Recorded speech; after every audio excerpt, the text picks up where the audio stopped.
তো কালকে আমি রাত্রি 10:30টার সময় একটা ফটো পোস্ট করেছিলাম যে আমি আর ভিডিও করব না, ভিডিও করা ছেড়ে দেবো।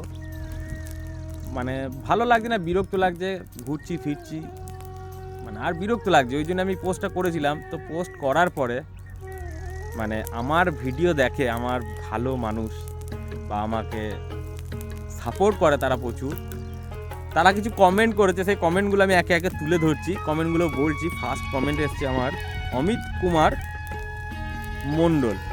ফার্স্ট কমেন্ট করেছে, কাজ ছেড়ে দিয়েন না দাদা, আমার অনেক কিছু শিখতে হবে আপনার কাছ থেকে।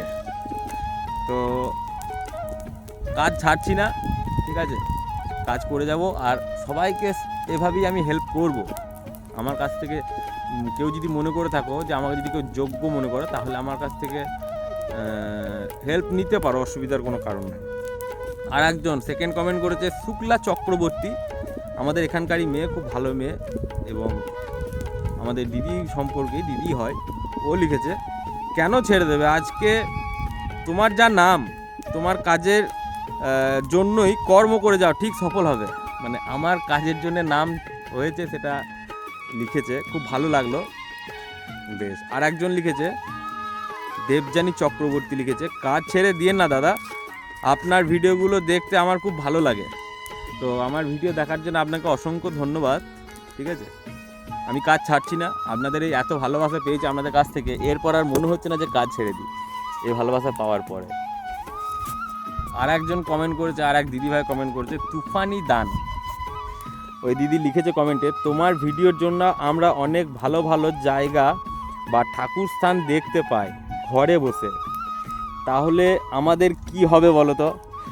ঠিক আছে দিদিভাই, আমি কাজ ছাড়ছি না, আমি কাজ করব। আগামী দিনে আপনাদেরকে এইভাবেই নতুনত্ব জায়গা আমি দেখাবো, আপনারা এভাবেই আমার পাশে থেকেন। আর একজন কমেন্ট করেছে সুমিত্রা সাহা, ওই একটা দিদি লিখেছে, কাজেই তো মানুষের পরিচয়, কাজের মধ্যেই মানুষের বেঁচে থাকা, তাই কাজ ছাড়া মানুষের জীবনে কখনোই সফলতা আসতে পারে না। এটা একদম খুব সুন্দর কথা লিখেছে দিদি আমাকে। ভাই তুমি কাজ নিয়ে কাজের মধ্যে ডুবে থাকো, বাকি তো ঈশ্বরের হাতে। একদম ঠিক কথা বলেছেন দিদি। মানে এইটাই কমেন্টটা করার পরে আমার মানে কাজের প্রতি আমার ভালোবাসা আরেকটু বেড়ে গিয়েছে। আর একজন কমেন্ট করেছে কৃষ্ণা পত্রধর, ওই দিদি লিখেছে, কেন কাজ ছেড়ে দেবে। কাজ ছেড়ে দেবো বলতে দিদি মানে ঘুরে ঘুরে বিরক্ত লাগছে, মানুষ তো আর ভালো লাগলো না, মাঝে মাঝে মনে হয় আর কি। তাই এই এতগুলো কমেন্ট দেখার পর আমি আর সিদ্ধান্ত পরিবর্তন করছি না, আমি কাজের মধ্যেই থাকছি এবং সোশ্যাল মিডিয়াতেই থাকবো। আপনাদেরকে এভাবেই নতুনত্ব জিনিস আগামী দিনে দেখাবার চেষ্টা করব। আশীর্বাদ করবেন, আর কিচ্ছু চাই না, আর এইভাবে পাশে থাকবেন। তো ভিডিওটি কেমন লাগলো কমেন্ট সেকশনে অবশ্যই জানাবেন। দেখা হবে নতুন কোনো জায়গা থেকে নতুন কোনো ভিডিও নিয়ে।